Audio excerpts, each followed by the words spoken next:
Hi everybody, welcome to Azu's Point of View. Now, raising kids can be hard.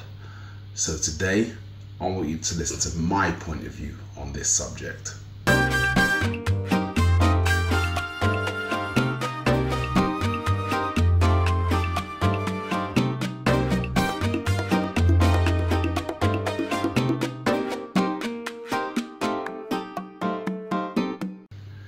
Now, I've been working in schools for around 10 years now, so the information I'm going to give to you, I learned from over 1,000 students when I've asked them about this subject.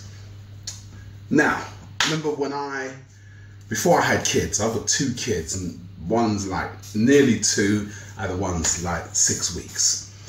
So, oldest one's a girl, the youngest one's a boy. Now, I remember when my missus first became pregnant, I thought to myself, yeah, I want a boy, I want a boy, I want a boy. I had visions of me raising my son. Like, I remember having like a scenario in my head where he comes from home, he says, Daddy, I was walking through the park and these kids, they stole my phone from me. And I'll say, come son, let's go take care of these boys. And we'll drive up to the park and I'll get a baseball bat out of the boot and I'll give it to my son and say, son, go take care of your business. And they'll be like, Daddy, I'm scared. I'll be like, go and take care of your business. You know, from Nigeria, you know, you just have to, you know, be hard on your kids. That's the vision I had. And then something changed in me and I thought to myself, no, I'd actually like a girl. So I did a scan, a girl came out. Now, but then it occurred to me, having a girl raises a whole load of different issues.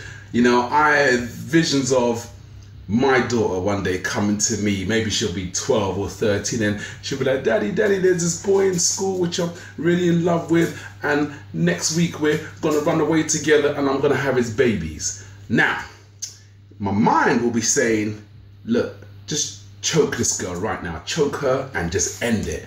But my heart will be saying, well, I'm glad you came to me with this, you know, so I'm just wondering, how do I get in that situation where kids can tell me stuff, you know? With a girl, it's so much different, you know? If my daughter got pregnant at a really young age, I'm basically a grandfather.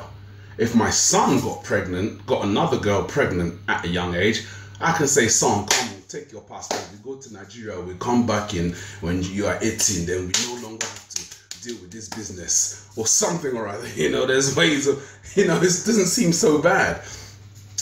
But, you know, so I spoke to my students about this, over 1,000 students, and they gave me advice on how you should raise your kids and what makes their relationship with their parents good. The facts were, respect privacy, okay? You got to respect your kids' privacy. At the same time, you got to let them know, hey, this is my house. I can bust in your room whenever I want to, but I respect. I'm going to knock on the door. I'm going to respect your privacy. You need to kind of show them that level of respect, and apparently they respect you back. Another one, mobile phones. As far as I'm concerned, when my kids grow up, okay, I might probably give them smartphones, all their friends will have it and whatnot, but for once you get home, we sit down for dinner, that smartphone goes in a box. You don't go up to your bedroom with no smartphone. I don't want to hear about your WhatsApping and YouTubing and Facebooking this person and that person. Nah, you ain't doing that. We have family time, we chill, you go to bed. You don't need to be tweeting when you're in bed. Another one, okay? Students always told me that obviously this is something you cannot abuse on a regular basis, but there's all sorts of punishments we give, confiscating stuff, but they always found the most effective one was when their parents did nothing, just didn't speak to them, and just they could just see their parents are disappointed. I remember when my mum was really disappointed with me and my brother once, and she actually cried, and that's when it affected me the most. You know, I was just used to getting whooped sometimes, but that just affected me the most, seeing my mum just disappointed, you know. Third, another one, okay, don't beat your kids, okay. Now, I received the beating and I always thought, yeah, that did me good. That kept me in line, you know. I still went out and did stupid things, but I was never as bad as some people I knew. But all the kids in my school that told me, yeah, their mum beats them, were the bad kids in school. They said, yeah, it isn't good. And I'm thinking, obviously it didn't do you any good because you were just suspended last week. You're still messing up and getting beaten at home. So it never seemed to do anything. The kids that didn't get beaten seemed to be a lot more well behaved. I don't know, maybe it's different in your life, but that's what I found. Another important thing they told me, don't overreact. Your kid comes to you with some bad news, something you don't want to hear. You know, you just sit back, you take it on the chin and you discuss it with your child. You don't just kick off, because your child will be afraid to come to you with stuff.